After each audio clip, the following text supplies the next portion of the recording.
What's up, guys? My name is Dean Thomas. I'm a 9-time veteran of the UFC. I was on The Ultimate Fighter Season 4.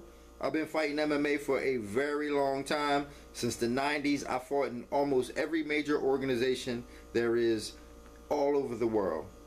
I'm a second-degree black belt in Brazilian Jiu-Jitsu, and I box professionally. I've worked with all the best people in the world.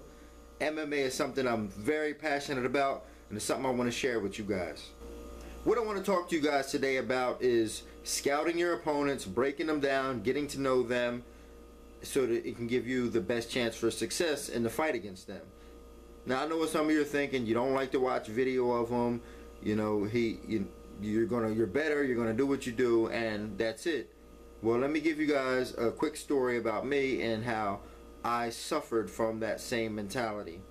Back in 2001, I fought a gentleman by the name of BJ Penn, my very first UFC fight.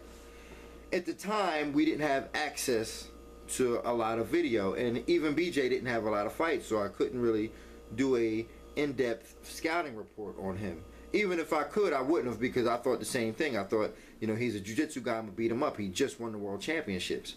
Said I'm gonna go out there and knock his head off. Well, so I didn't watch, you know, any film on him. I just, you know, watched his jiu-jitsu. I saw he won a jiu-jitsu match. If you know anything about my history or the history of the UFC, I lost that fight. I ended up getting kneed and knocked out. BJ's very next fight, he fought Jens Pulver.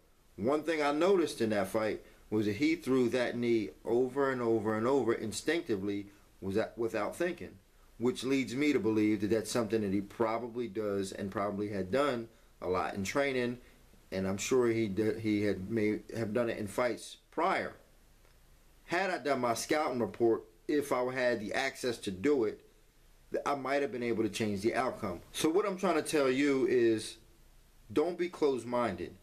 You know, this was back in 2001 where we didn't have access and resources to really do a full scouting report on our opponents. The game has changed so much since then. I mean, even back then it was, you know, you might have been a good striker, a good jiu-jitsu guy, a good wrestler, and then that was it. You know, you were one or the other, maybe good, pretty good in some other areas. But I'm telling you, today the game has evolved so much. It's just exponentially gotten so much more sophisticated that you can't rely on knowing about somebody just by hearsay. You have to do a full scouting report. And I'll tell you this, I know all the top guys are doing it. The problem is, I know that a lot of people don't have access to a sharp eye and know what to look for when they're doing a scouting report.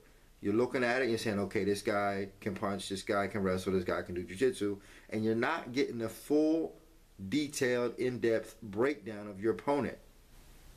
Now, I partnered up with one of the most intelligent guys, one of the sharpest minds that I know in the whole MMA game, Rolly Delgado. He also is a black belt in jiu-jitsu, also has worked with a lot of top guys in the industry. He's got UFC experience, he's fought in a lot of major shows, but even more importantly than that, he's got such a keen eye for detail when it comes to breaking down opponents and studying them and strategizing and so on and so forth.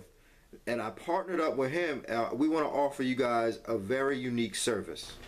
At MMA Scouting Report, we'll watch footage of your opponent, we'll analyze them, break them down, pick them apart. We'll work closely with you and or your coach to give you the best chances of winning against any opponent. Now understand this, it's a competitive market out there. Now more than ever, there's more fighters out there. It's a lot of tough guys out there. You're going to need every advantage you can get against your opposition. So if you're serious about your career, you want to make it to the next level, you got to ask yourself, what's a win worth to you?